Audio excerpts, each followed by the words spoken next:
আউযুবিল্লাহি মিনাশ শাইতানির রাজিম। বিসমিল্লাহির রহমানির রহিম। আলহামদুলিল্লাহ, আপনাদের সবাইকে সকালের ক্লাসে স্বাগতম। আজকে আমাদের ফৌজদারি কার্যবিধির দ্বিতীয় ক্লাস। তাহলে আমাদের নতুন ব্যাচের 2 নাম্বার ক্লাস হচ্ছে। ফৌজদারি কার্যবিধি পড়ছিলাম আমরা। যেহেতু খুব অল্প সময়ে আমাদের আইনটা শেষ করতে হবে, আইনগুলো শেষ করতে হবে, সেহেতু যত দ্রুত আমরা এগুলো কভার দিয়ে যেতে পারি তত ভালো, তাই না? যে 3 মাসের মধ্যে কিভাবে একটা সিলেবাস সম্পর্কে একটু গুরুত্বপূর্ণ বিষয়গুলো সম্পর্কে ধারণা নিয়ে ভালো করা যায়। আচ্ছা, গত ক্লাসে কি পড়েছি সেটা একটু আমরা মনে করার চেষ্টা করি, এরপরে আমরা নতুন ক্লাসে আমাদের ধারাবাহিক ক্লাসে যাব। গত ক্লাসে আমরা ফৌজদারি কার্যবিধির প্রথম ক্লাস করেছিলাম। প্রথমে আমরা ফৌজদারি কার্যবিধি কিভাবে এলো, আইনটা পটভূমি সম্পর্কে একটু জানতে পেরেছি। ফৌজদারি কার্যবিধি আইন 1898 সালে প্রণয়ন হয়, অফিসিয়ালি প্রণয়ন বলতে পারি আমরা। আগে বাংলাদেশের বিভিন্ন অঞ্চলের জন্য কিন্তু একটু আলাদা আলাদা ছিল, এগুলো সব আবার একত্রিত করা হয়েছে। তো যাই হোক, ফৌজদারি কার্যবিধি আইন 1898 সালের আইন প্রণয়ন হয়েছে কবে? 22শে মার্চ প্রণয়ন হয়েছে। কার্যকর হয়েছে 1লা জুলাই থেকে কার্যকর হয়েছে 1898। এই 2টা তারিখ একটু জানলেই হবে। আর আরো অনেকগুলো সাল আছে, এগুলো এত বেশি গুরুত্বপূর্ণ নয়। এরপরে আইনটা কেমন আইন, পদ্ধতিগত আইন। সর্বমোট ধারা আমরা 565টি ধারা পড়লাম। সমগ্র ফৌজদারিকে মোটামুটি 9টি খণ্ডে বিভক্ত করা যায়। এরপরে তো আবার অধ্যায়গুলো আছেই, 46টি অধ্যায়। তফসিল সম্পর্কে গত ক্লাসে একটু বলেছিলাম। তফসিল হলো সর্বমোট তফসিল হলো 5টি, কার্যকরী তফসিল হলো 4টি। প্রথম তফসিলটা বাতিল, আমরা জানি প্রথম তফসিল বাতিল। বাদ বাকি তফসিলগুলোর মধ্যে সবচেয়ে গুরুত্বপূর্ণ তফসিল হলো দ্বিতীয় তফসিল, যেটা আমাদের সবচেয়ে কাজে লাগে, তাই না? দ্বিতীয় তফসিল অনুযায়ী 8টা কলাম দেখতে পাই আমরা। 8টা কলামে বিভিন্ন বিষয়গুলো আলোচিত হয়েছে। এগুলো যদিও দরকার নাই, তারপর আপনাদের একটু জানা না থাকলে জিনিসটা, জ্ঞানটা হবে কিন্তু একটু ঝাপসা হবে। তফসিলে 8টা কলামের মধ্যে প্রথমে ধারার বর্ণনা দেওয়া হয়েছে, অপরাধের বর্ণনা দেওয়া হয়েছে। প্রথম পর্যায়ে কোনো ব্যক্তিকে কোন অপরাধের জন্য সমন দেয়া যাবে, কোন অপরাধের জন্য ওয়ারেন্ট দেয়া যাবে, বিনা পরোয়ানায় গ্রেপ্তার করা যায় কিনা, জামিনের ব্যবস্থা কি, শাস্তির যোগ্য কিনা, মীমাংসার যোগ্য কিনা, আপোষযোগ্য কিনা, এই বিষয়গুলো তফসিলের 8টা কলামে আলোচিত হয়েছে। অর্থাৎ ফৌজদারি কার্যবিধির তফসিল কিন্তু দণ্ডবিধির বিভিন্ন অপরাধগুলো করলে কোনো ব্যক্তিকে আপনি কখন কোন পর্যায়ে গিয়ে বিনা পরোয়ানায় গ্রেপ্তার করতে পারবেন, এই আলোচনাগুলো আছে তফসিলে। দয়া করে সবাই দ্বিতীয় তফসিলটা অবশ্যই একটু দেখে নেবেন। আচ্ছা, এই ছিল তফসিল সংক্রান্ত কথাবার্তা। তারপর আমরা এক ধারায় চলে গেলাম। এক ধারায় আছে এই আইন 1898 সালের ফৌজদারি কার্যবিধি বলে অভিহিত হবে, সমগ্র বাংলাদেশে কার্যকর হবে। ফৌজদারি কার্যবিধিতে হলো কাজের পদ্ধতি, তদন্তের পদ্ধতি, অনুসন্ধানের পদ্ধতি বা সকল প্রকার কার্যক্রমের পদ্ধতি হওয়ার দরুন এই আইনকে পদ্ধতিগত আইন বলে। ইন্সপেক্টরশিপ পরীক্ষায় একটা প্রশ্ন এসেছিল, ফৌজদারি কার্যবিধি কেন পদ্ধতিগত আইন, আলোচনা করুন। তো একটু বর্ণনা করে লিখলেই হবে। পুরো ফৌজদারি থেকে তো আমাদের মোটামুটি আইডিয়া থাকে, তো আমরা একটু এভাবে লিখবো যে তদন্তের কোন কোন কার্যক্রমগুলো, বিচারের সাথে কিভাবে বিচারের ব্যবস্থাগুলো আলোচিত হয়েছে, একটু হালকা এইভাবে লিখে আমরা লিখবো যে এই জন্য, যেহেতু বিভিন্ন কাজের পদ্ধতি বর্ণনা করা হয়েছে, এই জন্য আইনটাকে পদ্ধতিগত আইন বলা হয়। যেভাবেই আসুক লিখিত প্রশ্ন, ঘুরিয়ে পেঁচিয়ে যেমন করে দিক না কেন লিখে দিয়ে আসতে হবে। আচ্ছা, এরপরে সরাসরি আমরা চলে গেছি 4 ধারায়। 4 ধারায় বিভিন্ন ধরনের সংজ্ঞাগুলো পড়লাম, এত বিস্তারিত যাব না, সবাই আপনারা জানেন 4 ধারায় কি কি সংজ্ঞা দেয়া আছে। গুরুত্বপূর্ণ হলো আমলযোগ্য অপরাধ। আমলযোগ্য অপরাধ কি? পুলিশ অফিসার যে সকল অপরাধের দরুন কোনো ব্যক্তিকে দ্বিতীয় তফসিল অনুযায়ী বিনা পরোয়ানায় গ্রেপ্তার করতে পারে, এগুলো আমলযোগ্য অপরাধ। আর আমলযোগ্য অপরাধ সংগঠিত হলে বা আমলযোগ্য মামলা হলে সেই ব্যক্তিকেই বিনা পরোয়ানায় গ্রেপ্তার করা যায়, তাই না? আর এই মামলাগুলোকে কি মামলা বলা হয়? এই মামলাগুলোকে কিন্তু জিআর মামলা বা জেনারেল রেজিস্টার্ড কেস বলা হয়। আবার পাশাপাশি আমরা জানতে পেরেছি অভিযোগ, তাই না? অভিযোগ, অভিযোগের উপর ভিত্তি করেই কিন্তু মামলাগুলো রুজু হয়। তো জেনারেল রেজিস্টার্ড কেসগুলো সাধারণত থানায় যে অভিযোগটা দায়ের করার ভিত্তিতে মামলা রুজু হয় সেটা। ফৌজদারি কার্যবিধির 154, প্রবিধান 243। আর নালিশ সম্পর্কে জানতে পারলাম আমরা, বর্গীয় জয়ে গুরুত্বপূর্ণ একটা বিষয়। নালিশ হলো ম্যাজিস্ট্রেটের নিকটে উপস্থিত হয়ে কোনো জ্ঞাত বা অজ্ঞাত ব্যক্তি সম্পর্কে যদি কেউ অভিযোগ করে, সেটাই হলো নালিশ। তাহলে এই ধরনের মামলাগুলোকে কিন্তু সিআর কেস বলা হয় বা কমপ্লেইন রেজিস্টার্ড কেস বলা হয়। হ্যাঁ, এরপরে আরো সংজ্ঞাগুলো আছে, একটু দেখে নিবেন। তদন্ত, অনুসন্ধান, গুরুত্বপূর্ণ সংজ্ঞা, পাবলিক প্রসিকিউটর আছে, থানা আছে, অপরাধ কাকে বলে, থানার ভারপ্রাপ্ত কর্মকর্তা কাকে বলে, আমরা যেহেতু পড়েছি এদিকে আর গেলাম না। এরপরে আমরা সরাসরি 5 ধারাটা ওইভাবে গুরুত্বপূর্ণ না, সরাসরি 6 ধারায় চলে গেলাম, আদালতের শ্রেণী বিভাগ। আদালত সাধারণত দুই ধরনের: ফৌজদারি আদালত, দায়রা আদালত, ম্যাজিস্ট্রেট আদালত। এরপরে পড়লাম দুই রকমের ম্যাজিস্ট্রেট আছে: নির্বাহী ম্যাজিস্ট্রেট, বিচারিক ম্যাজিস্ট্রেট। তারপরে আমরা বিচারিক ম্যাজিস্ট্রেটের শ্রেণী পড়েছি। প্রথমেই যে বিচারিক ম্যাজিস্ট্রেটের কথা বলা আছে, চিফ জুডিশিয়াল ম্যাজিস্ট্রেট, তার কয়টা নাম বলেছিলাম? চারটা নাম কিন্তু, হ্যাঁ, দুইটা বাংলা দুইটা ইংরেজি। চিফ জুডিশিয়াল ম্যাজিস্ট্রেট বা চিফ মেট্রোপলিটন ম্যাজিস্ট্রেট, বাংলা হলো মুখ্য মহানগর ম্যাজিস্ট্রেট বা মুখ্য বিচারিক ম্যাজিস্ট্রেট। এরপরে প্রথম শ্রেণীর ম্যাজিস্ট্রেট বা মহানগর ম্যাজিস্ট্রেট, দ্বিতীয় শ্রেণী তৃতীয় শ্রেণীর ম্যাজিস্ট্রেট। এই পড়েছি 6 ধারা। এরপরে সরাসরি চলে গেলাম 10 ধারা। নির্বাহী ম্যাজিস্ট্রেট কিভাবে নিয়োগ দেয়, কে নিয়োগ দেয়? সরকার নির্বাহী ম্যাজিস্ট্রেট নিয়োগ দিবেন। যতজন প্রয়োজন প্রত্যেক জেলা মহানগর এলাকার ক্ষেত্রে নির্বাহী ম্যাজিস্ট্রেট নিয়োগ করতে পারবেন। দেখেন, মেট্রোপলিটনের যে নির্বাহী ম্যাজিস্ট্রেট তাদের কিন্তু আলাদা নিয়োগ নাই, একটা ধারাতেই 10 ধারাতেই নিয়োগ নির্বাহী ম্যাজিস্ট্রেটদের। কোথা থেকে নিয়োগ দেয়? বিসিএস ক্যাডার, প্রশাসন ক্যাডার যারা, তাদের মধ্য থেকে এই নির্বাহী ম্যাজিস্ট্রেটদেরকে কি করা হয়? নিয়োগ দেওয়া হয়। আচ্ছা, এরপরে আমরা চলে গেছি 11 ধারায়। বিচারিক ম্যাজিস্ট্রেট, রাষ্ট্রপতি বিচারিক ম্যাজিস্ট্রেট নিয়োগ দিয়ে থাকেন সংবিধানের 113 নং অনুচ্ছেদের সত্তাধীনে। বিজেএস পরীক্ষা দিয়ে বাংলাদেশ জুডিশিয়াল সার্ভিস পরীক্ষার মাধ্যমে বিচারিক ম্যাজিস্ট্রেটদেরকে নিয়োগ করে থাকেন। আপাতত এইটুকু জানলেই চলবে। তারপরে আমরা স্পেশাল ম্যাজিস্ট্রেট সম্পর্কে জানলাম যে মেট্রোপলিটন এলাকার বাইরে কিছু বিশেষ শ্রেণীর মামলার ক্ষেত্রে কি করা হয়? স্পেশাল ম্যাজিস্ট্রেট নিয়োগ করা হয়। এই যে স্পেশাল ম্যাজিস্ট্রেট নিয়োগ করেন, সরকার হাইকোর্টের সাথে পরামর্শ ক্রমেও করতে পারবেন। ভুল আছে, ঠিক করে নাও। তাহলে সরকার হাইকোর্টের সাথে পরামর্শক্রমে করতে পারবেন, আবার কি করতে পারবেন? নিজেও নিয়োগ দিতে পারবেন।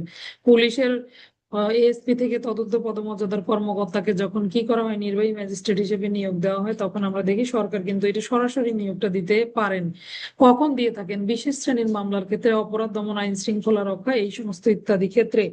কয় রকমের স্পেশাল ম্যাজিস্ট্রেট আমরা দেখতে পাই? 3 রকমের স্পেশাল ম্যাজিস্ট্রেট দেখতে পাই: special executive magistrate, special magistrate, special metropolitan magistrate. তাহলে 12-1-3-5 হলো নাম, 12-1-3-5 দেওয়া হয়েছে ক্ষমতা, 12-2-4-6 হলো নাম কি হবে। হ্যাঁ, এগুলো আমরা পড়লাম। তারপরে 15 ধারাটা লাগে না। এরপরে আমরা পড়েছি 18 ধারাটা, একটু দেখতে পারেন। এই যে আমরা 11 ধারায় বিচারিক ম্যাজিস্ট্রেট পড়লাম না, এটা কিন্তু মেট্রোপলিটন এলাকার বাইরে 11তে নিয়োগ পায়, আর 18তে আবার মেট্রোপলিটন এলাকায় বিচারিক ম্যাজিস্ট্রেট নিয়োগের কথা বলা হয়েছে। এরপরে 22-25 পড়েছি মফস্বল এলাকার জন্য জাস্টিস অব দ্য পিস, সরকার গেজেট প্রজ্ঞাপনের মাধ্যমে নিয়োগ করতে পারবেন। 25-এ পদাধিকার বলে কোন কোন ব্যক্তিগণ কোন কোন এখতিয়ারাধীন এলাকায় জাস্টিস অব দ্য পিস বলে বিবেচিত হবেন। এরপর পরের অধ্যায়ে আমরা চলে গিয়েছি 29-এর খটা নিলাম একটু, যে কিশোরদের ক্ষেত্রে এখতিয়ার 15 বছরের নিম্নে হলে chief judicial magistrate, chief metropolitan magistrate এবং ক্ষমতাপ্রাপ্ত ম্যাজিস্ট্রেট তাদের বিচার করতে পারবেন। 31 ধারাটা দেখলাম আমরা দণ্ড। যেহেতু আমাদের এইভাবে লাগে না দণ্ডগুলো, তারপরও কিন্তু আদালত, কোন আদালত কি ধরনের দণ্ড দিতে পারে এই সম্পর্কে একটু অবশ্যই প্রাইমারি একটা ধারণা থাকা উচিত। 31 ধারায় হাইকোর্ট কি দণ্ড দিতে পারবে বলেছে? আইনে অনুমোদিত যে কোনো দণ্ড হাইকোর্ট দিতে পারে। এরপরে দায়রা আদালত কি ধরনের দণ্ড দিতে পারে? দায়রা জজ, অতিরিক্ত দায়রা জজ, তারা সকল দণ্ডই দিতে পারে। মৃত্যুদণ্ড দিতে গেলে হাইকোর্টের অনুমোদন লাগবে।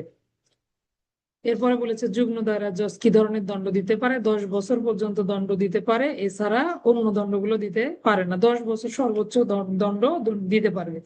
32-এ একটু ম্যাজিস্ট্রেট কতটুকু আমরা দেখেছি, এটা সংশোধনী এসেছে, তাই না? এটাও একটু সবাই দেখে নেবেন। প্রথম শ্রেণীর ম্যাজিস্ট্রেট 5 বছর 5 লক্ষ টাকা, দ্বিতীয় শ্রেণী 3 বছর 3 লক্ষ, তৃতীয় শ্রেণী 2 বছর 2 লক্ষ টাকা পর্যন্ত জরিমানা দণ্ডে দণ্ডিত করতে পারবে।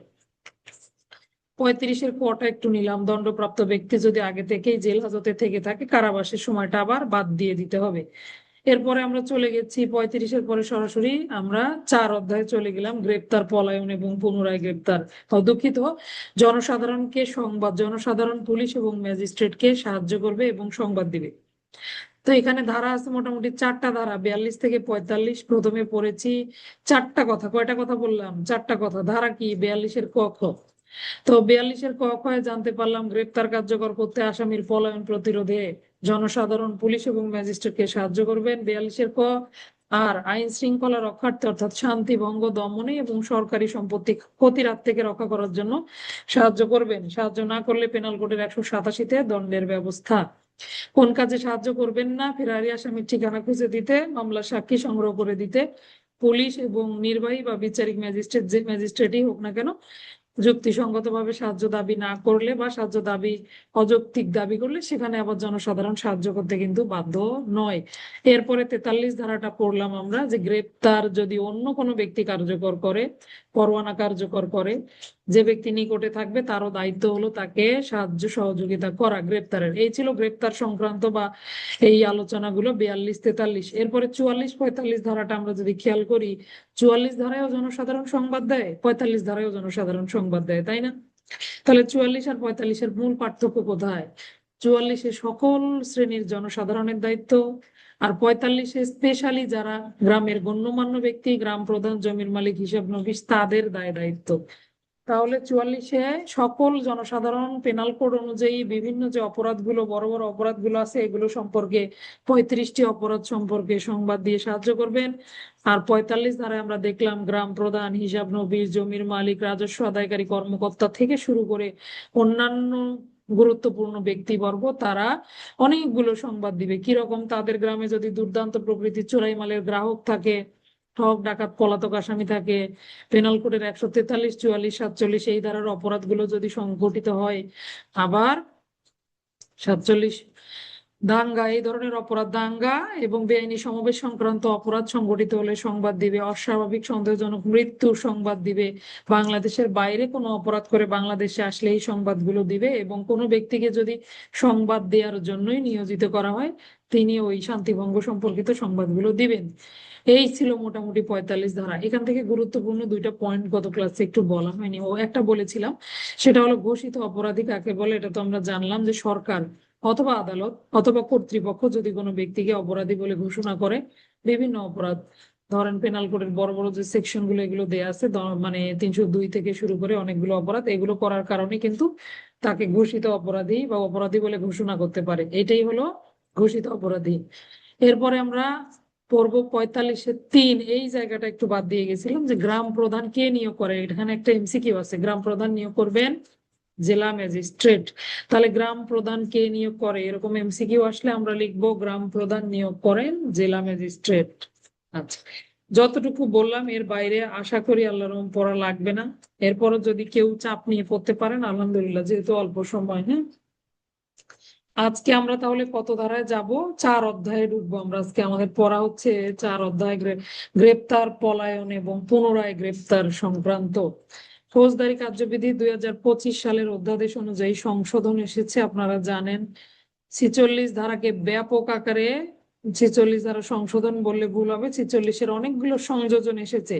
46-এর 5টা সংযোজন, ক, খ, গ, ঘ, ঙ পর্যন্ত। তো অনেকের আবার ধারণা 46 ধারাটা বুঝি বাতিল হয়ে গেছে। 46 কিন্তু বাতিল হয়নি, 46 তো বলবৎ আছেই, পাশাপাশি আপনাকে 46-এর ক, খ, গ এগুলো পড়তে হবে। খুবই গুরুত্বপূর্ণ, যে এখান থেকে প্রশ্ন হতে পারে। হ্যাঁ, লিখিত প্রশ্ন দিতে পারে। আসেন আমরা একটু দেখবো।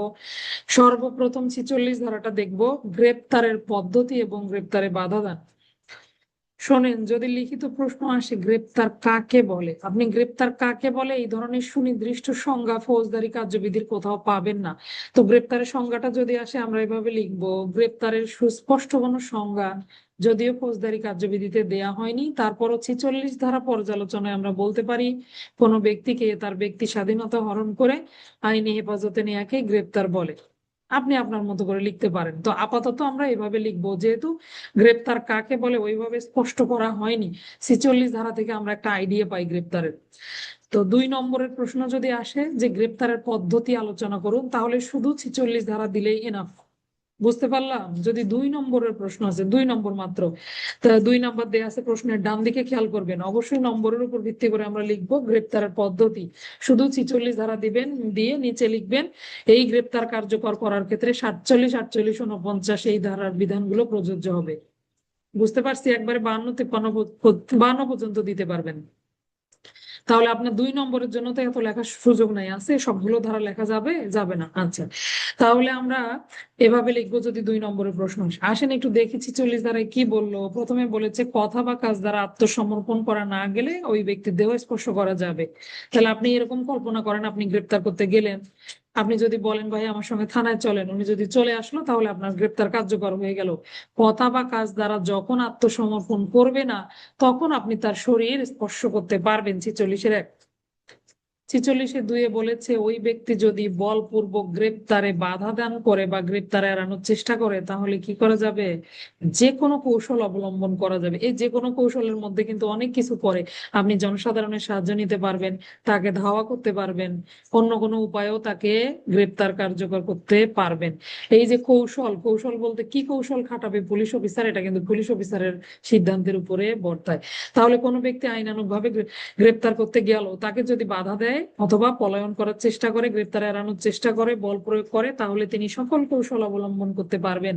মৃত্যু ঘটিয়ে গ্রেপ্তার কার্যকর আলোচনা করুন, এরকম প্রশ্ন যদি দেয় কিভাবে লিখবো আমরা? 46-এ 3 উপধারা মোতাবেক কোনো ব্যক্তি যদি মৃত্যুদণ্ড বা যাবজ্জীবন কারাদণ্ডযোগ্য অপরাধী হয় তাহলে তাকে মৃত্যু ঘটিয়েও গ্রেপ্তার কার্যকর করা যাবে। এই বিধানগুলো বললো 46 ধারায়। তাহলে 46-এর 1, 2, 3 আগে থেকেই আপনাদের পড়া, একটু শুধু মনে করিয়ে দেয়া।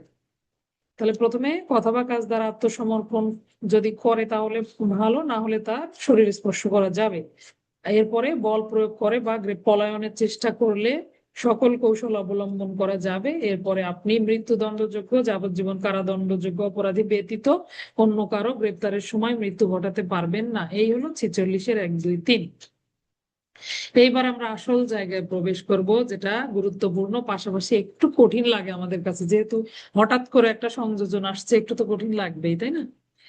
তো আসেন আমরা সহজ করে পড়বো। কিভাবে পড়বো? 46-এর 5টা সংযোজন, তাই না? ক খ গ ঘ ঙ বললাম একটু আগে। তাহলে প্রথমে একটু ধারণা নেই কি কি বলেছে বা কোন ধারাটা আপনার জন্য বেশি গুরুত্বপূর্ণ। 46-এর ক আর ঙ পড়লে আর বাদ বাকি গুলো যদি নাও পড়েন, এমনি রিডিং করে রাখেন, তাতেই যথেষ্ট। তাহলে গুরুত্বপূর্ণ কোনটা? 46-এর ক এবং ঙ। আসেন একটু দেখি কয়ে কি বলেছে। 46-এর কয়ে বলেছে গ্রেপ্তার কার্যকরকারী অফিসারের দায়িত্ব কর্তব্য। তাহলে যে পুলিশ অফিসার গ্রেপ্তার কার্যকর করবেন তার কিছু দায় দায়িত্ব রয়েছে, তাই না?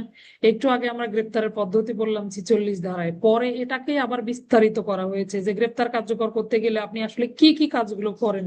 এগুলো তো ওইভাবে স্পষ্ট করা নাই, তো এগুলো স্পষ্ট করা বা গ্রেপ্তারকৃত ব্যক্তি কি কি আইনানুগ অধিকার গুলো পাবে, এই বিষয়গুলো 46 ধারার এই নতুন সংযোজন গুলোতে আলোচনা করা হয়েছে। প্রথমে একটু ওই 5টা ধারা সম্পর্কে আইডিয়া নেবে, এগুলো কিন্তু মূল ধারা। হ্যাঁ, প্রথমে 46-এর কয়ে বলেছে দেখেন গ্রেপ্তার কার্যকরকারী পুলিশ অফিসারের দায়িত্ব কর্তব্য বা গ্রেপ্তারের পদ্ধতি বলতে পারি, বিস্তারিত পদ্ধতি 46-এর ক।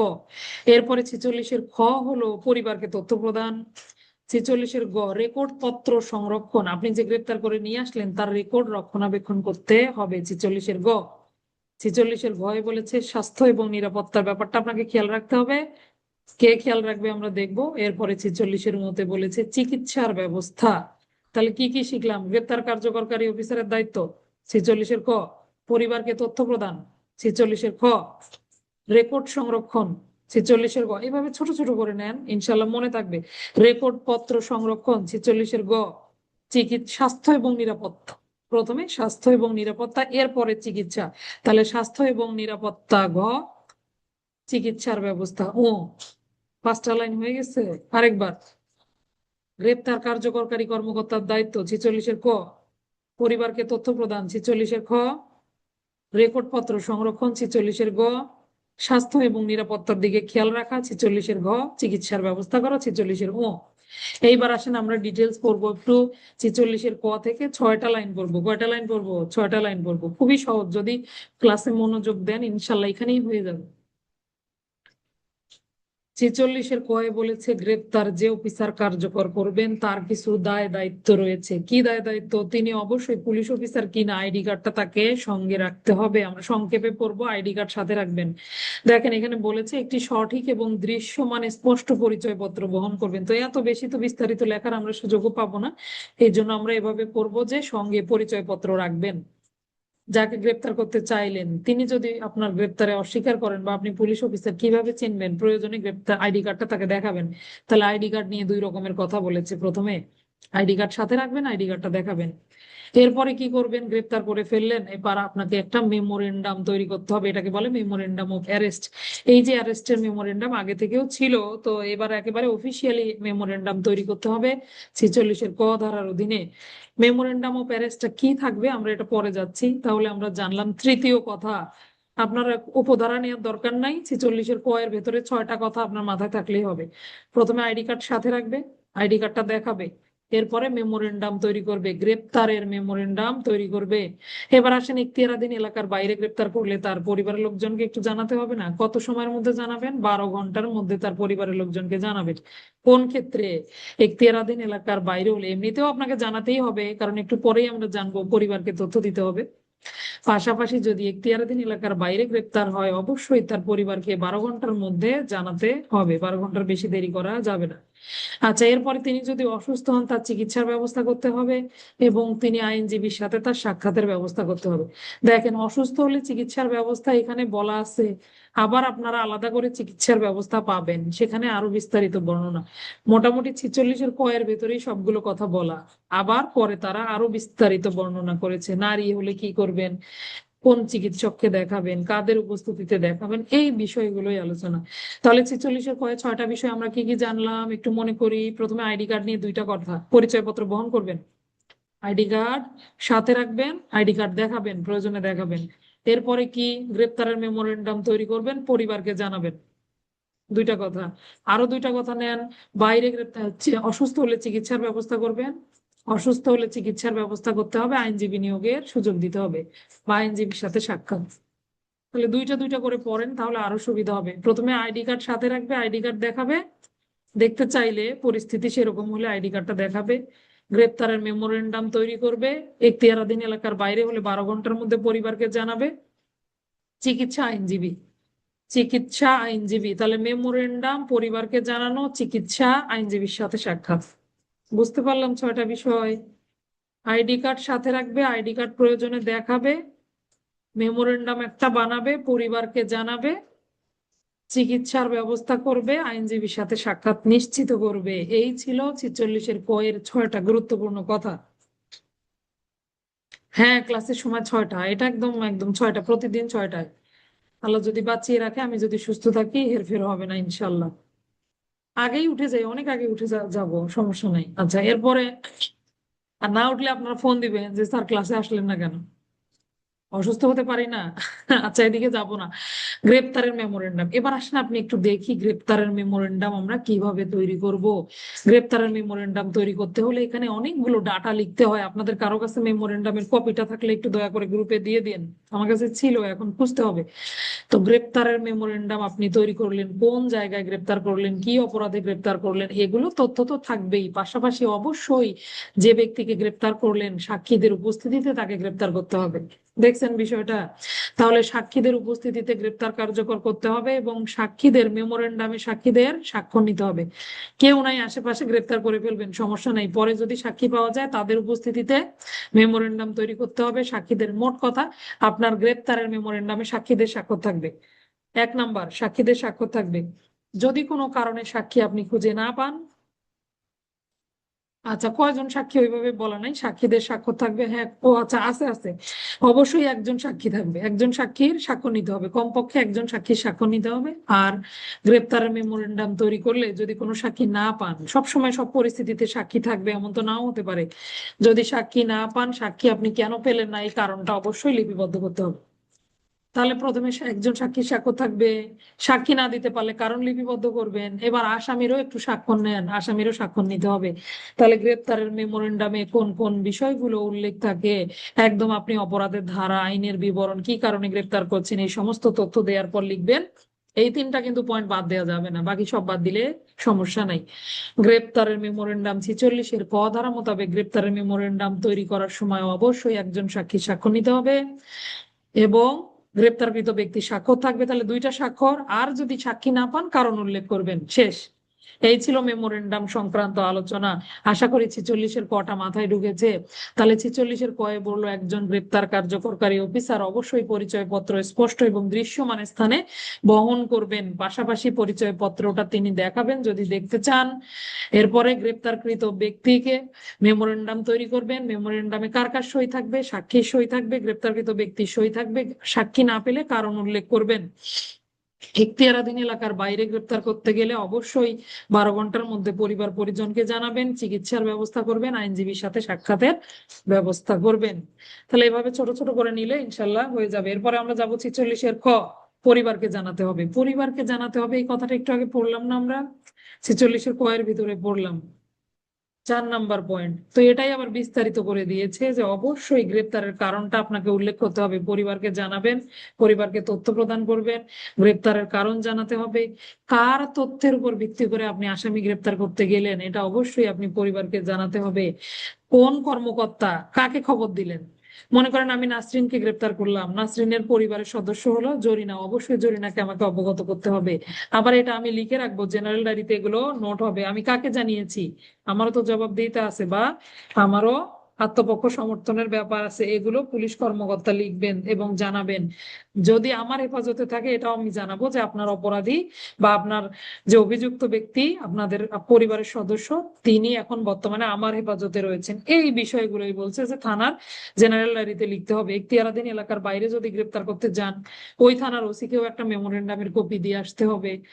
অনেকটা রিকুইজিশন করার সময় আমরা যেভাবে গিয়ে থানার ভারপ্রাপ্ত কর্মকর্তাকে জানাই, এভাবেই মেমোরেন্ডামের একটা কপি সংশ্লিষ্ট থানার ভারপ্রাপ্ত কর্মকর্তাকে দিয়ে আসতে হবে। আচ্ছা, এবার গ্রেপ্তারকৃত ব্যক্তি সম্পর্কে যদি বন্ধু বান্ধব আত্মীয় স্বজনকে জানান, অবশ্যই আপনি জানাতে বাধ্য থাকবেন। তার পরিবারের সদস্য আসলে অবশ্যই তাদেরকে এই তথ্যগুলো দিতে বাধ্য থাকবে। তাহলে ওভারঅল কথাটা হচ্ছে আপনি গ্রেপ্তারকৃত ব্যক্তির পরিবারকে বিভিন্ন তথ্যগুলো দিবেন, এখতিয়ারাধীন এলাকার বাইরে হলে সেখানকার থানার ভারপ্রাপ্ত কর্মকর্তাকে মেমোরেন্ডামের একটা কপি দিয়ে আসবেন। কাকে সংবাদ দিলেন সেটাও লিখবেন, কোন পুলিশে অফিসারের হেফাজতে থাকলো সেটাও জানাবেন। এগুলো আপনার পয়েন্ট আকারে মনে রাখার দরকার নাই, শুধু ভয়ের ভেতরে কি আলোচনা, পরিবারকে তথ্য প্রদান সংক্রান্ত আলোচনা এবং এখতিয়ারাধীন এলাকার বাইরে গ্রেপ্তার করলে মেমোরেন্ডাম দিয়ে আসতে হবে, এই দুইটা বিষয় মনে রাখলেই হবে। আচ্ছা, এরপরে আসেন রেকর্ড গুলো সংরক্ষণ। আপাতত রেকর্ড গুলো অ্যানালগ ভাবে সংরক্ষণ হচ্ছে, এভাবেই সংরক্ষণ হবে। পাশাপাশি ডিজিটাল উপায়েও এগুলো ভবিষ্যতে দেখবেন, এটার উপরে একটা আলাদা গ্রেপ্তারেরই একটা আলাদা ফাইল হয়েছে বা আলাদা অ্যাপস এসেছে, যেটার মাধ্যমে ডিজিটালি এই গ্রেপ্তারকৃত ব্যক্তির তথ্যগুলো কালেক্ট করে রাখা হবে, সংরক্ষণ করা হবে। আমরা যখন এখন যেমন অনলাইন জিডি বা সিডিএমএস ব্যবহার করি, অনেকটা এরকম। তো বলেছে ডিজিটাল উপায়েও যেন এই তথ্যগুলো সংরক্ষণ করা হয়। দায়িত্বে থাকবেন কে? অ্যাসিস্ট্যান্ট সাব ইন্সপেক্টরের নিচে নন এমন পদমর্যাদার কর্মকর্তা অবশ্যই দায়িত্বে থাকবেন। পাশাপাশি পুলিশ সুপার স্যার, মেট্রোপলিটন এলাকা হলে কমিশনার স্যার, তারা তো আবার এগুলো তত্ত্বাবধান করবেনই। তাহলে রেকর্ড সংরক্ষণ, গুরুত্বপূর্ণ কথা হলো কে রেকর্ড সংরক্ষণ করবেন? অ্যাসিস্ট্যান্ট সাব ইন্সপেক্টর থেকে তদূর্ধ্ব পদমর্যাদার যে কোনো ব্যক্তিকে দায়িত্ব দিতে পারে। কিভাবে সংরক্ষণ করবেন? একটা তো অ্যানালগ থাকবেই, আপনি একটা অবশ্যই রেজিস্টার মেনটেন করতে হবে। পাশাপাশি যদি ডিজিটাল উপায়ে সংরক্ষণের উপায় থাকে তাহলে ডিজিটাল উপায়ে যেন সংরক্ষণ করা হয়। এই তিনটা কথা। তত্ত্বাবধান করবে কে? পুলিশ সুপার স্যার, মহানগর এলাকা হলে কমিশনার স্যার। তাহলে কোন র্যাঙ্কের কর্মকর্তা বা কোন পদমর্যাদা, সর্বনিম্ন পুলিশের কোন পদমর্যাদার কর্মকর্তা গ্রেপ্তার সংক্রান্ত বা গ্রেপ্তারকৃত ব্যক্তির রেকর্ড গুলো সংরক্ষণ করবেন? অ্যাসিস্ট্যান্ট সাব ইন্সপেক্টরের নিম্নে নন এমন পদমর্যাদার মনোনীত কর্মকর্তা, তাকে ওই দায়িত্বই দেওয়া হবে। খুব সম্ভবত এগুলো অচিরেই হবে। আচ্ছা, এরপরে আসেন 46-এর ভয়ে যাব আমরা, একটা লাইন, সেটা হলো কে চিকিৎসা করবে। গত ক্লাসে আমরা গত রাত্রে প্রবিধান পড়েছিলাম, গ্রেপ্তারকৃত ব্যক্তি অসুস্থ হলে কার দায়িত্ব চিকিৎসা করানো? গ্রেপ্তার কার্যকরকারী অফিসার। এখানে বলেছে হেফাজতে, যার হেফাজতে থাকবে। তো গ্রেপ্তার করে নিয়ে আসলে গ্রেপ্তার কার্যকরী অফিসারেরই হেফাজতে কিন্তু থাকে, তাই না? তাহলে চিকিৎসার ব্যবস্থা বা তার স্বাস্থ্য বা তার নিরাপত্তার খেয়াল রাখতে হবে গ্রেপ্তার কার্যকরকারী অফিসার বা হেফাজতে আছে, যার হেফাজতে আছে সেই পুলিশ কর্মকর্তা। 46-এর মতে যাব, এইটা আপনার সবচেয়ে বেশি গুরুত্বপূর্ণ। আপনি যদি বাকিগুলো না পড়তে চান শুধু সূচিটা দেখে নিবেন, কিন্তু 46-এর ক এবং 46-এর আপনাকে পুরোটা পড়তে হবে। 46-এর মতে বলেছে অবশ্যই আপনি সরকারি বেসরকারি দুই রকম হাসপাতালে চিকিৎসা করতে পারবেন, তবে যেন হ্যাঁ, বেসরকারি হাসপাতালে চিকিৎসার সময় দেখতে হবে অবশ্যই সেই চিকিৎসক যেন রেজিস্টার্ড চিকিৎসক হন, নিবন্ধিত চিকিৎসক হলে ভালো। এরপরে আসেন মহিলা নিয়ে তো একটা সমস্যা আছে, নারী হলে অবশ্যই নারী চিকিৎসকের ব্যবস্থা করতে হবে, অথবা একজন নার্স অথবা একজন মহিলা কর্মীর উপস্থিতিতে যেন তার চিকিৎসা সম্পন্ন করানো হয়, তাই না? যে ব্যক্তি গ্রেপ্তার হয়ে আসলো তিনিও তো অভিযোগ দায়ের করতে পারেন, এরকম ঘটনা বিরল নয় যে গ্রেপ্তারকৃত ব্যক্তি তদন্তকারী কর্মকর্তা বা অন্য কারো বিরুদ্ধে বিভিন্ন এলিগেশন এনেছে, তাই না? এই জন্য কি করতে হবে? অবশ্যই তাকে নারী চিকিৎসকের ব্যবস্থা করতে হবে। যেহেতু মানে এখনো এত অ্যাভেলেবেল নয়, এই জন্য আমরা কি করতে পারি, অন্তত একজন নার্স অথবা একজন কর্মীর উপস্থিতিতে যেন তার চিকিৎসার ব্যবস্থা করা হয়। এই ছিল চিকিৎসা ব্যবস্থা। এবার আসেন চিকিৎসা শেষ, চিকিৎসার সনদগুলো কাকে কাকে দেয়া যাবে আমরা একটু দেখি। 3 জন ব্যক্তির কথা বলা হয়েছে। পুলিশ কর্মকর্তা, গ্রেপ্তারকৃত ব্যক্তি নিজেও পেতে পারেন অথবা তার পরিবারের সদস্যকে এই চিকিৎসা সনদটা মেডিকেল অফিসার দিয়ে থাকেন বা দিবেন।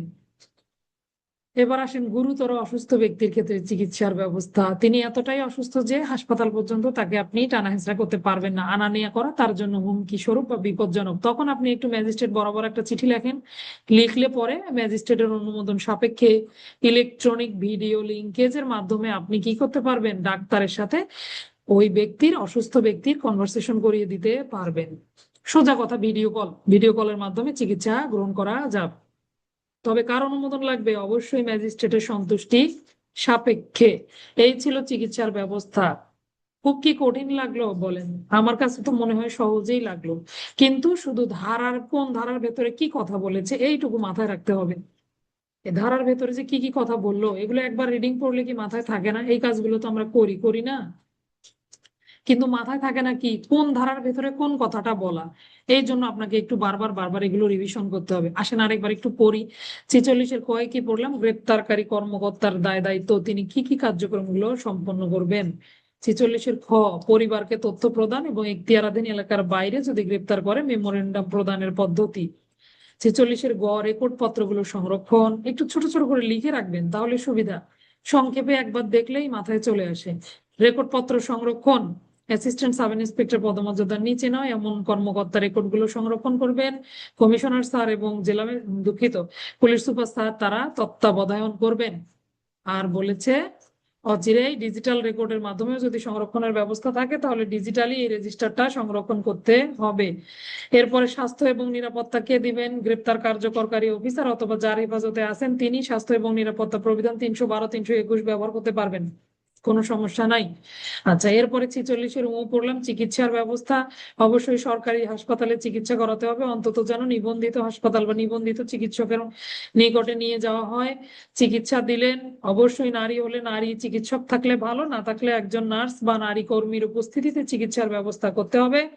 পাশাপাশি বেশি অসুস্থ হয়ে গেলে ম্যাজিস্ট্রেটের মাধ্যমে তাকে ভিডিও কলে চিকিৎসার ব্যবস্থা করতে হবে। ভাষাটা হলো ভিডিও সংযোগ বা ইলেকট্রনিক ভিডিও লিঙ্কেজ, এই ভাষাই কিন্তু আসবে, হোয়াটসঅ্যাপের ভিডিও কল আসবে না। হ্যাঁ, তাহলে আমাদের এই ভাষাটাই জানতে হবে। ইলেকট্রনিক ভিডিও লিঙ্কেজের মাধ্যমে কি করবেন? তার চিকিৎসার ব্যবস্থা করবেন।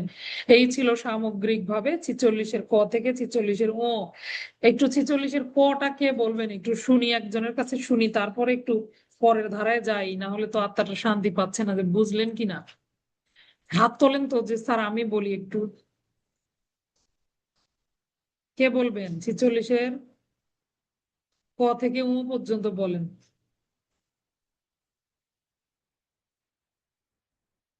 ঘুমাচ্ছেন কেন আপনারা? আপু হ্যাঁ, ভিডিওর মাধ্যমে হাজিরা হবে, কিন্তু ভাষাটা ওভাবে আপনারা বই থেকে যেভাবে দেয়া আছে ওইভাবে একটু পড়ে নেবো। ইলেকট্রনিক ভিডিও লিঙ্কেজ, একটা লোকও পড়া বোঝেন নাই আপনারা, তার মানে কি ধরে নেবো যে আমি বোঝাতে পারিনি? বলেন, এর চেয়ে সহজ উপায় আছে লেখাপড়া করার? থাকলে আমাকে একটু বলেন, আমিও করতে চাই। কত সহজ করে দিলাম। 46-এর ক, গ্রেপ্তারকারী কর্মকর্তার দায়িত্ব। 46-এর খ, পরিবারকে তথ্য দেন। 46-এর গ, রেকর্ড পত্রগুলো কিভাবে সংরক্ষণ করবেন। 46-এর ঘ, স্বাস্থ্য নিরাপত্তা ও চিকিৎসা। 46-এর কয়ে কি কি করে? আইডি কার্ডটা সাথে রাখবে, আইডি কার্ডটা প্রয়োজনে দেখিয়ে দিবে। এরপরে গ্রেপ্তারের মেমোরেন্ডাম বানাবে, পরিবারকে জানাবে 12 ঘন্টার মধ্যে। এরপরে বলেছে আইনজীবীর সাথে চিকিৎসার ব্যবস্থা, আইনজীবীর সাথে সাক্ষাৎ। ক্ষয়ের কথাগুলো কি কি? ক্ষয়ে বললো অবশ্যই পরিবারকে জানাতে হবে, এখতিয়ারাধীন এলাকার বাইরে হলে কাকে জানালেন, কোন সদস্যকে, এগুলো আবার আপনাকে নোট রাখতে হবে। কার হেফাজতে আছে এটা জানাতে হবে। আপনি এখতিয়ারাধীন এলাকার বাইরে গ্রেপ্তার কার্যকর করলে মেমোরেন্ডামের একটা কপি দিয়ে আসতে হবে। এই তো। এরপরে রেকর্ড পত্র সংরক্ষণ করবেন, এএসআই নিম্নে নন এমন পদমর্যাদার কর্মকর্তা রেকর্ড সংরক্ষণ করবে। দরকার হলে ডিজিটাল রেকর্ডও সংরক্ষণ করা যাবে।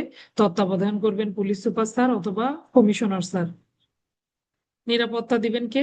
যার হেফাজতে থাকবে সেই নিরাপত্তার জন্য দায়ী থাকবে। নারী শিশু নির্যাতন দমন আইনের 9-এর 5, তাই না? আর কি পড়লাম আমরা?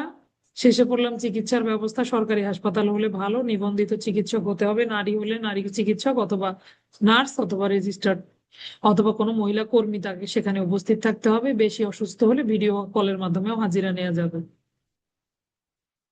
কেউ পড়া বলবেন না? একটা লোক অন্তত পড়া বলেন যে স্যার আমি একটু পড়া বলি। না, আপনাদেরকে পড়ি আমি একদমই মজা পাই না। বলা যায় না তুমি হাত তুলছো? পাগলি, হাত তুলতে হবে না। আচ্ছা, হ্যাঁ নাও দেখো, এক্সেস দিয়েছি তোমাকে। আগে মোবাইল চাপাচাপি করো না, হ্যাঁ এবার কথা বলো।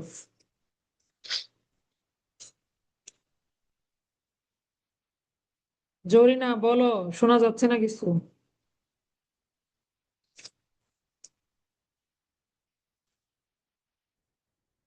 কিরে, মাইক্রোফোন অন করে চুপ করে থাকলে হবে? কথা বলতে হবে না?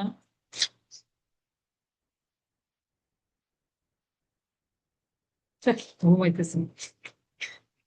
আচ্ছা আমরা ক্লাসে যাই, দেরি হয়ে যাচ্ছে, সকালবেলা সময় নষ্ট করব না।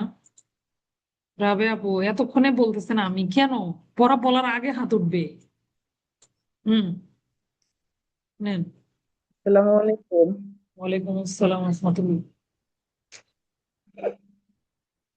46-এর পাঁচটা উপধারা আছে। হুম, 46-এর কয়ে বলছে গ্রেপ্তার কার্যকরী যে পুলিশ অফিসার করবেন তার দায় দায়িত্ব।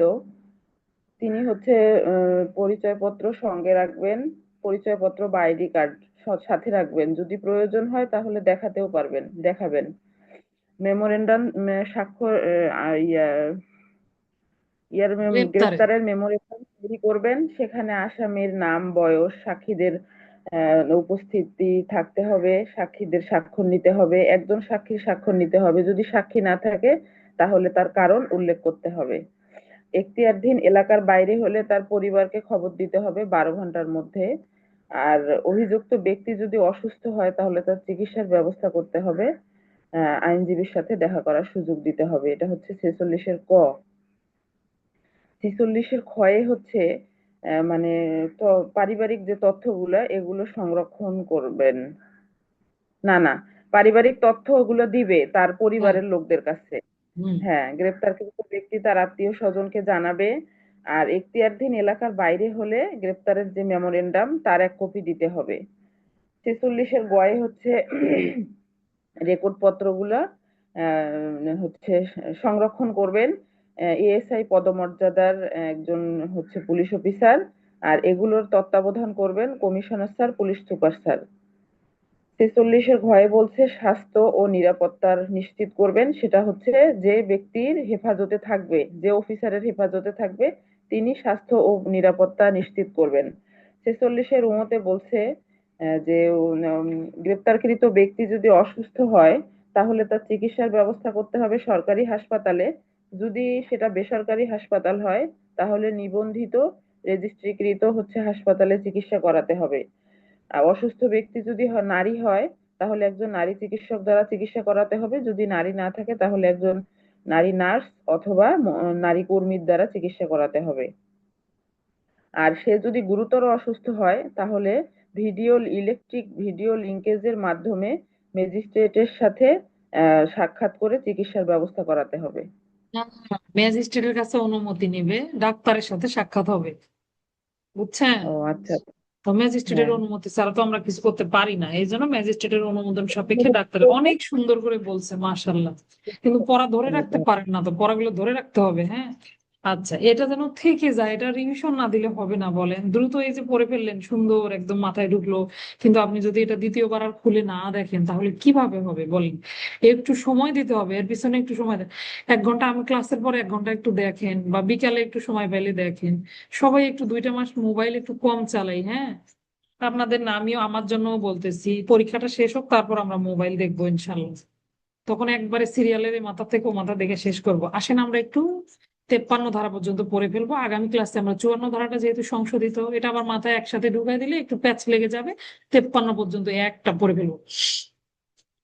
46 শেষ হলো আমাদের, না? 46-এর শাখা প্রশাখা উপডালপালা সব শেষ, এবার আমরা যাব 47 ধারায়। 47-এ বলেছে গ্রেপ্তারকৃত ব্যক্তিকে খোঁজার জন্য তল্লাশি। তাহলে 47 ধারাটা কিন্তু গ্রেপ্তারের কোনো ধারা নয়, 47 হলো একটা তল্লাশি ধারা।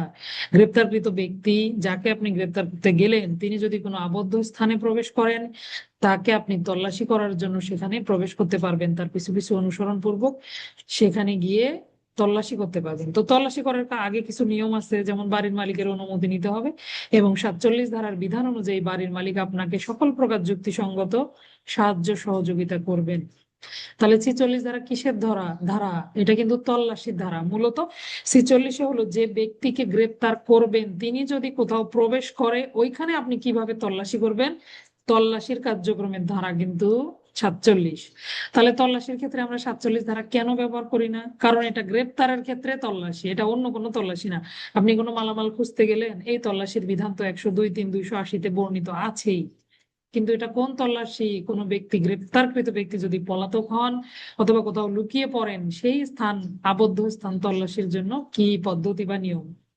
দুইটা কথা, আপনি তল্লাশি করতে পারবেন, বাড়ির মালিকের অনুমতি চাইবেন এবং তিনি অনুমতি সহ যুক্তিসঙ্গত সকল প্রকার সুযোগ সুবিধা দিবে। যুক্তিসঙ্গত সাহায্য বলতে যদি তালাবদ্ধ থাকে বা আবদ্ধ স্থান থাকে তিনি খুলে দিবেন, আপনাকে প্রবেশাধিকার দিবেন। এই হলো 47 ধারা। তাহলে 47 ধারা কি গ্রেপ্তারের ধারা? 47 ধারা মূলত কিন্তু তল্লাশি, গ্রেপ্তার কার্যকরকালীন তল্লাশি। এরপরে আমরা 48 ধারায় যাব, এগুলো সবার জানা। পুলিশ অফিসার অথবা গ্রেপ্তার কার্যকরকারী কর্মকর্তা তিনি যখন প্রবেশ করবেন তখন অবশ্যই তাকে প্রবেশের অধিকার দিতে হবে, তাই না? এটাই কিন্তু 47 ধারা। এরপরে আসেন, যদি প্রবেশাধিকার না পায় সেক্ষেত্রে তিনি দরজা জানালা ভেঙে প্রবেশ করতে পারবেন। এইটুকুই নেন, এত বেশি ভেতরে যেতে হবে না। তবে হ্যাঁ, মহিলা থাকলে তাকে অবাধে সরে যাওয়ার সুযোগ দিতে হবে। নারীদের সম্মান বরাবরই রক্ষা করা হয়েছে আইনের ক্ষেত্রে, ইসলামের ক্ষেত্রে তো অবশ্যই বিভিন্নভাবে মহিমান্বিত করা হয়েছে, তাই না? আবার দেখবেন আইনেও নারীদেরকে কত আলাদা আলাদা সম্মান দেওয়া হয়েছে। আচ্ছা, তাহলে যদি কোনো নারী থাকে তাকে অবাধে বের হয়ে যাওয়ার সুযোগ দিতে হবে। এরপরে আপনি সেখানে দরজা জানালা ভেঙে প্রবেশ করেন, কোনো সমস্যা নাই। তাই বলে আপনার অপরাধী ব্যক্তি আবার যেন বোরকা পরে পালিয়ে না যায়। একটু হাসালাম আর কি সকালবেলা। তাহলে অবশ্যই গ্রেপ্তারকৃত ব্যক্তিকে তল্লাশি করার জন্য বাড়ির মালিক সকল প্রকার সুযোগ সুবিধা দিবেন এবং প্রবেশের অনুমতি দিবেন। 47, প্রবেশের অনুমতি না দিলে গ্রেপ্তার কার্যকরকারী পুলিশ অফিসার দরজা জানালা ভেঙে প্রবেশ করতে পারবেন। 48, প্রবেশ করার পর যদি তিনি কোথাও আটকা পড়ে যান সেক্ষেত্রে তিনি দরজা জানালা ভেঙেও বের হয়ে আসতে পারবেন। 49, 50, প্রয়োজনের অতিরিক্ত বল প্রয়োগ করা যাবে না। এটা কিন্তু গ্রেপ্তারের পরের কার্যক্রম। আমরা যখন গ্রেপ্তারের আগে, সময়, পরে এই প্রশ্নের উত্তর লিখি তখন এই 50 ধারাটা কিন্তু গ্রেপ্তারের পরের কার্যক্রম। দেখেন বলেছে পলায়ন প্রতিরোধে। পলায়ন প্রতিরোধে কোনো ব্যক্তি গ্রেপ্তার হয়ে গেছে, তারপরে আপনি তার পলায়ন প্রতিরোধে এত বেশি কড়াকড়ি করতে পারবেন না, প্রয়োজনের অতিরিক্ত বল প্রয়োগ করা যাবে না। গ্রেপ্তারের ক্ষেত্রে হাত করা পরানো যে বিধানগুলো আমরা দেখবো কিছুদিনের মধ্যে, আমরা প্রবিধান ক্লাসে পাবো, অনেকগুলো বিধান আলোচিত হয়েছে গ্রেপ্তারকৃত ব্যক্তির সাথে কিভাবে কি করবেন আপনি। তো এই যে প্রয়োজনের অতিরিক্ত বল প্রয়োগ করা যাবে না এই কথা বলেছে 50 ধারায়। এটা কিন্তু গ্রেপ্তারের ক্ষেত্রে প্রয়োজনের অতিরিক্ত, গ্রেপ্তার শেষ, পলায়ন প্রতিরোধে প্রয়োজনের অতিরিক্ত বল প্রয়োগ করা যাবে না। 51 ধারা, এই আসেন গতকালকের যে আপনাদের ঝামেলা বাঁধলো 51 ধারা। 51 ধারা মূলত কোনো ব্যক্তির দেহ তল্লাশি। দেহ তল্লাশির পূর্ব শর্ত কি? আপনি একটা ব্যক্তিকে গ্রেপ্তার করলেন, সাথে সাথেই তার দেহ তল্লাশি শুরু করে দিবেন? এই ধরনের সুযোগ দেয়া হয়নি। আইনে আপনাকে বলেছে কোনো গ্রেপ্তারকৃত ব্যক্তি, অবশ্যই আপনাকে আগে কি করতে হবে, গ্রেপ্তারকৃত ব্যক্তির জামিনের ব্যবস্থা আছে কিনা আপনাকে এটা দেখতে হবে। তাহলে কোনো ব্যক্তি গ্রেপ্তার হলে সর্বপ্রথম তার আইনগত অধিকার হলো তিনি ওই অপরাধে জামিন পান কিনা, জামিন নিতে সমর্থ আছেন কিনা, অপরাধটা জামিনযোগ্য কিনা, এগুলো আগে খেয়াল করতে হবে। আগে আপনি গ্রেপ্তারকৃত ব্যক্তিকে জামিন দেওয়ার চেষ্টা করবেন। যখন আপনি জামিন দিতে পারবেন না বা ওই ব্যক্তি জামিন গ্রহণ করতে অসমর্থ হবে তখনই আপনি তার দেহ তল্লাশি করতে পারবেন। এই বিষয়টা অবশ্যই মনে রাখবেন। তাহলে গ্রেপ্তারকৃত ব্যক্তিকে প্রথমে জামিনের ব্যবস্থা সাপেক্ষে কি করতে হবে, এরপর জামিন নিতে না পারলে আপনি তার দেহ তল্লাশি করেন। দেহ তল্লাশি করে পরিধেয় বস্ত্র ব্যতীত যা কিছু পাওয়া যাবে তার একটা তালিকা তৈরি করতে হবে। এখন একটু সংশোধন এসেছে কি, অবশ্যই সাক্ষীদের উপস্থিতিতে একটা তালিকা প্রস্তুত করতে হবে। এই তালিকায় সাক্ষীদের স্বাক্ষর নিতে হবে। এই তালিকার একটা কপি গ্রেপ্তারকৃত ব্যক্তিকে বা তার পরিবারকে দিতে হবে। 51 ধারা। আচ্ছা, এই যে গ্রেপ্তার, এটাই মূলত গ্রেপ্তার করার পর কোনো ব্যক্তির দেহ তল্লাশি, তিনি যদি নারী হন সেক্ষেত্রে তার সম্মানার্থে অবশ্যই একজন নারী অফিসার শালীনতার প্রতি দৃষ্টি রেখে তার শরীর তল্লাশি করতে পারবে। সম্ভ্রান্ত, এখন আমরা লেখে স্যাররা অনেকেই যে পুলিশ, নারী পুলিশ দ্বারা তল্লাশি করানো যাবে, কিন্তু ওইভাবে সিআরপিসি তো তখন ওইভাবে লেখা ছিল না, বা তৎকালীন দিনে নারী পুলিশ নিয়োগও হয়েছিল না, এই জন্য ওইভাবে লেখা নাই। তারপর আপনারা দিলে ভুল নাই আর কি, দিলে দিতে পারেন। আমার মতে সম্ভ্রান্ত মহিলা দেয়াই ভালো, যে একজন সম্ভ্রান্ত মহিলা দ্বারা আপনি কি করবেন, তার দেহ তল্লাশি করাতে পারবেন। তাহলে নারীদের ক্ষেত্রে শালীনতার প্রতি দৃষ্টি রাখতে হবে। এই ছিল 52 ধারা। 51, 52, তাহলে দুটোই তল্লাশি, মূলত ক্ষমতা দেয়া হয়েছে 51-তে, 51-তেই সকল তল্লাশি। নারীদের ক্ষেত্রে বিশেষ ব্যবস্থা গ্রহণের কথা বলা হয়েছে 52 ধারায়, তাই না? এটাই হলো 52 ধারার বিশেষত্ব। 53, গ্রেপ্তারকৃত ব্যক্তির দেহ তল্লাশি করে যদি আপনি কোনো আগ্নেয়াস্ত্র পান, অন্য কিছু পান, হ্যাঁ, অস্ত্র শস্ত্র অথবা জব্দ করার মতো কোনো কিছু পাওয়া গেলে অবশ্যই জব্দ তালিকা মূলে আইনানুগভাবে সেটি জব্দ করবেন, পাশাপাশি এখতিয়ারাধীন আদালতে প্রেরণ করবেন। তাহলে গ্রেপ্তারকৃত ব্যক্তির শরীর তল্লাশি করে অবৈধ আগ্নেয়াস্ত্র পাওয়া গেলে পুলিশ অফিসারের করণীয় কি? 2 নাম্বার দিচ্ছে, ধরেন ছোট লেজ লাগানো প্রশ্ন, শুধু 53 ধারাটা দিলেই হয়ে যাবে। গ্রেপ্তারকৃত ব্যক্তির তল্লাশি 51, 52 ধারার বিধান মোতাবেক গ্রেপ্তারকৃত ব্যক্তির তল্লাশি কার্যক্রম সম্পন্ন করে সংশ্লিষ্ট কর্মকর্তা একটা জব্দ তালিকা মূলে এই অপরাধজনক মালামাল বা যেটাই পেলেন না কেন এটার একটা জব্দ তালিকা তৈরি করবেন, হেফাজতে গ্রহণ করবেন। ওই ব্যক্তিকে যেখানে বিচারের জন্য প্রেরণ করা হবে মালামালটা সেই আদালতে প্রেরণ করতে হবে। এই পর্যন্তই থাকবে আমাদের ক্লাস। ধন্যবাদ সবাইকে। একটু রিভিশনে যাব, আমরা কি কি পড়লাম। 46 ধারা পড়লাম, গ্রেপ্তারের পদ্ধতি এবং গ্রেপ্তারে বাধা দান। তাহলে গ্রেপ্তারের পদ্ধতি কি? কথা বা কাজ দ্বারা আত্মসমর্পণ না করলে শরীরে স্পর্শ করা যাবে, বল প্রয়োগ বাধা দিলে সকল কৌশল অবলম্বন করা যাবে। 46-2, মৃত্যুদণ্ড, যাবজ্জীবন কারাদণ্ডযোগ্য অপরাধী ব্যতীত অন্য কারো গ্রেপ্তারের সময় মৃত্যু ঘটানোর প্রয়োজন নাই। 46-3, আচ্ছা এখানে পেনাল কোডে অনেকগুলো ধারা আসে কিন্তু, হ্যাঁ, যদি আপনারা 220 থেকে 225 ধারা দেখেন, এই যে কোনো ব্যক্তি যদি তার নিজের গ্রেপ্তারে বাধা দেয় তখন দণ্ডের ব্যবস্থা, পুলিশ অফিসার যাকে গ্রেপ্তারের ক্ষমতা নাই তাকেও যদি গ্রেপ্তার করে তারও দণ্ডের ব্যবস্থা 224, 220, দণ্ডপ্রাপ্ত আসামি হলে 222। আল্লাহ, ভাবছেন কি আমি ঘুমাইছি, তাই না? আচ্ছা, আমি কিন্তু ঘুমাইনি, জেগে আছি। আচ্ছা, তাহলে এই যে এভাবে 46 ধারার সঙ্গে পেনাল কোডের ধারাগুলো যদি একটু দেখে ফেলতে পারেন তাহলে আরো মজবুত হয়ে গেল আপনার জানাটা। তাহলে যদি গ্রেপ্তারকৃত ব্যক্তি কি করেন, নিজের গ্রেপ্তারে বাধা দেন, তাহলে তিনি পেনাল কোডের 220 ধারায় দণ্ডিত হবেন। আর পুলিশ অফিসার তিনি যদি বেআইনি ভাবে গ্রেপ্তার করেন তাহলে বেআইনি গ্রেপ্তারের জন্য তিনি পেনাল কোডে 224 ধারা মোতাবেক দণ্ডিত হবেন। আরো আছে অন্য ধারাগুলো, একটু দেখে নিবেন। আচ্ছা, এই ছিল 46 ধারা। তারপরে আমরা পড়লাম সঙ্গে আপনি কিন্তু যদি ওই যে আগ্নেয়াস্ত্রের ব্যবহার লেখেন না, তাহলে 153 বিধিটাও ব্যবহার করতে পারবেন।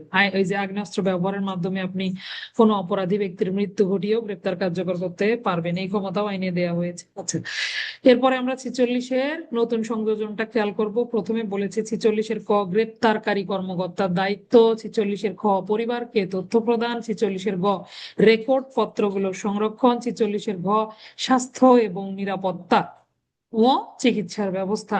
আসেন কয়ে 6টা কথা কি কি বললাম। আইডি কার্ড সাথে রাখবে, প্রয়োজনে আইডি কার্ডটা তাকে দেখাতে হবে।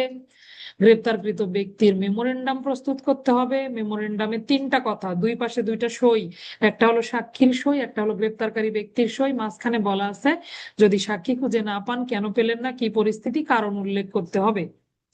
এরপরে বলেছে অবশ্যই অসুস্থ হলে চিকিৎসা, পরিবারকে, এখতিয়ারাধীন এলাকার বাইরে হলে পরিবারকে 12 ঘন্টার মধ্যে অবগত করতে হবে, চিকিৎসার ব্যবস্থা করতে হবে, আইনজীবীর সাথে সাক্ষাৎ নিশ্চিত করতে হবে। এই ছিল 46-এর কয়ের আলোচনা। 46-এর ক্ষয়ে বলল অবশ্যই পরিবারের সদস্যকে জানাবেন কোন অভিযোগের উপর ভিত্তি করে তাকে ধরে নিয়ে আসলেন, এটাও পরিবারকে জানাবেন। কাকে জানালেন, পরিবারের কোন সদস্যকে জানালেন, এটাও আপনি লিখে রাখবেন। পাশাপাশি ওই যে গ্রেপ্তারের রেকর্ড পত্র ওখানে লেখা থাকবে, আবার জেনারেল ডায়েরিতেও নোট করতে হবে। আবার কোন পুলিশ অফিসারের হেফাজতে ওই ব্যক্তি আছেন সেটাও তাকে পরিবারকে জানিয়ে দিতে হবে। বন্ধু বান্ধব আত্মীয় স্বজন তথ্য চাইলে আপনি তথ্য দিতে বাধ্য থাকবেন। এখতিয়ারাধীন এলাকার বাইরে গ্রেপ্তার হলে অবশ্যই সেখানকার ভারপ্রাপ্ত কর্মকর্তাকে মেমোরেন্ডামের একটা কপি দিবেন। এই ছিল ক্ষয়ের আলোচনা। গয়ে কি বলেছে, রেকর্ড পত্র সংরক্ষণ সংরক্ষণ করবেন অ্যাসিস্ট্যান্ট সাব ইন্সপেক্টর থেকে উপরের কোনো মনোনীত কর্মকর্তাকে পুলিশ সুপার স্যার বা পুলিশ কমিশনার স্যার নিযুক্ত করতে পারেন, মনোনীত করতে পারেন। তারাই রেকর্ড পত্রগুলো সংরক্ষণ করবেন, পাশাপাশি ডিজিটাল উপায়ে সংরক্ষণেরও ব্যবস্থা করবেন। এরপরে আমরা দেখি স্বাস্থ্য এবং নিরাপত্তা। যখন গ্রেপ্তারকৃত ব্যক্তি যার হেফাজতে থাকবে, এই হেফাজতের জন্য দায়ী ব্যক্তি অবশ্যই তার স্বাস্থ্য এবং নিরাপত্তার খেয়াল রাখবেন। ওতে বলেছে চিকিৎসা ব্যবস্থা, কিভাবে চিকিৎসা করবেন, সরকারি হাসপাতালে অথবা নিবন্ধিত চিকিৎসকের নিকটে নিকটে চিকিৎসা করাতে হবে। আরো কতগুলো গুরুত্বপূর্ণ বিষয়, নারী হলে অবশ্যই নারী চিকিৎসকের মাধ্যমে চিকিৎসা করাতে হবে। যদি চিকিৎসক না থাকে অন্তত একজন মহিলা কর্মী রাখিয়েন বা নার্সের সামনে তার চিকিৎসার ব্যবস্থা করবেন। বেশি গুরুতর আহত ব্যক্তি, অসুস্থ ব্যক্তি কোনোভাবেই হাসপাতালে নেওয়া যাচ্ছে না, এরূপ পরিস্থিতিতে পুলিশ অফিসারের করণীয় কি? তিনি ম্যাজিস্ট্রেটের অনুমোদন সাপেক্ষে ইলেকট্রনিক ভিডিও লিঙ্কেজের মাধ্যমে, ভিডিও কলের মাধ্যমে সহজে যদি মনে রাখতে চান, ওই অসুস্থ ব্যক্তি ডাক্তারের চিকিৎসা গ্রহণ করাতে পারবেন। এই ছিল 46-এর শাখা প্রশাখা। এরপরে আমরা পড়লাম 47। গ্রেপ্তারকৃত ব্যক্তি যদি কোনো স্থানে প্রবেশ করে, তার পিছু পিছু অনুসরণ করে বাড়ির মালিকের অনুমতি সাপেক্ষে গ্রেপ্তার, সেখানে তল্লাশি করে গ্রেপ্তার কার্যকর করার ক্ষমতা দেওয়া হয়েছে। পাশাপাশি বাড়ির মালিক সকল প্রকার সুযোগ সুবিধা দিবেন। 48-এ ভেঙে প্রবেশ করা যাবে এবং গ্রেপ্তার কার্যকর করা যাবে। কি? দরজা জানালা ভাঙবেন। এখন ভাঙতে যাইয়েন, ইটের বিল্ডিং সব আপনি কিভাবে ভাঙবেন? আচ্ছা, যাই হোক, এগুলো ক্ষমতা দেয়া আছে, তারা সাহায্য করবে, দরজা খুলে দিবে, তাই না? তো যদি কোনোভাবে আপনি ভেঙে প্রবেশ করতে পারেন, প্রবেশ করেও যেন গ্রেপ্তার কার্যকর করতে পারবেন।